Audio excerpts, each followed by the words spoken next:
Hello दोस्तों, मैं रेखा नानी एक बार फिर से आप सभी लोगों का मेरे इस यूट्यूब चैनल पे बहुत बहुत स्वागत करती हूँ। दोस्तों, हमारी ITI TO कोपा की सीरीज़ चल रही थी जिसमें हमारे पार्ट 10 हो चुके हैं। ये हमारा पार्ट 11 है। अगर आपने प्रीवियस पार्ट्स नहीं देखे हैं तो हमारे चैनल रेखा नानी में जाइए, उसमें कंप्यूटर MCQ प्लेलिस्ट बनी हुई है, उसमें आपको बाकी के वीडियोस मिल जाएंगे।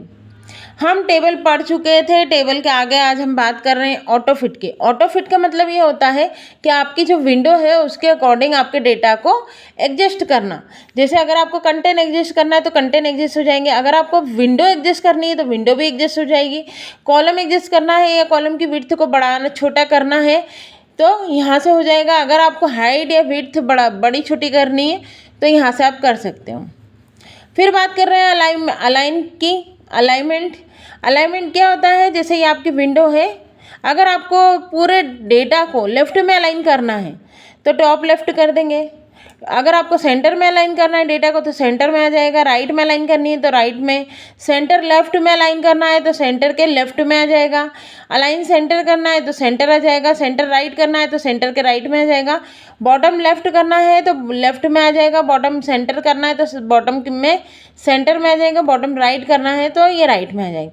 ये आपकी विंडो है और ये जो लाइन दिख रही है ये आपका डेटा है। ठीक है, आप जिस भी तरह से उसको सेट करना चाहते हैं अलाइन से आप सेट कर सकते हैं। इसमें इतने ज़्यादा कुछ इम्पोर्टेंट है नहीं, MCQ जैसा कुछ है नहीं। फिर भी हम चूँकि पूरा डेटा पढ़ाते हैं, पूरा डेटा पढ़ाना पसंद करते हैं, इसलिए हम पढ़ा रहे हैं। अब बात करते हैं टेक्स्ट डायरेक्शन की। तो टेक्स्ट डायरेक्शन से क्या होगा, आप टेक्स्ट की डायरेक्शन दे सकते हैं। जिस भी डायरेक्शन में आपको टेक्स्ट को ले जाना है आप कर सकते हैं। जैसे आप न्यूज़पेपर में देखते हैं ना, कभी कभी इस तरह से साइड में इस तरह से लिखा हुआ होता है, तो ये कैसे करते हैं? टेक्स्ट डायरेक्शन से करते हैं। अब कुछ दो क्वेश्चन इंपॉर्टेंट मुझे लगे हैं थोड़े से, तो वो मैंने यहाँ लाई हूँ। और ये जो क्वेश्चन है वो 1 अक्टूबर 2024 की शिफ्ट 1 के हैं, TO कोपा के हैं। Which of the following is the hacking approach where cyber criminals design fake websites or pages for tricking or gaining additional traffic? जो एडिशनल ट्रैफिक को गेन करने की कोशिश करते हैं। आप देखते हैं फेक वेबसाइट्स वगैरह बना लेते हैं, है ना। कई बार फ्लिपकार्ट की इतनी फेक वेबसाइट्स देखते हैं हम, कुछ नहीं, बस वो क्या करेंगे, बना लेंगे और पूरा अगर हम उस पर क्लिक करेंगे तो उस पर पहुंच जाते हैं और होता कुछ नहीं, हम परचेज वगैरह कुछ नहीं कर पाते हैं, है ना। तो ये चीज़ क्या कहलाती है? ये चीज़ कहलाती है फार्मिंग। ठीक है, ये क्या कर रहे हैं, सिर्फ और सिर्फ ट्रैफिक को गेन करने की कोशिश कर रहे हैं अपनी वेबसाइट पे, जिससे उनको कुछ पैसा मिलता होगा, है ना। तो ये चीज़ कहलाती है फार्मिंग। अब ISOS स्टैंड फॉर, ISOS किस पे स्टैंड है? तो इसका मतलब ये होता है इंटरनेट सिक्योरिटी।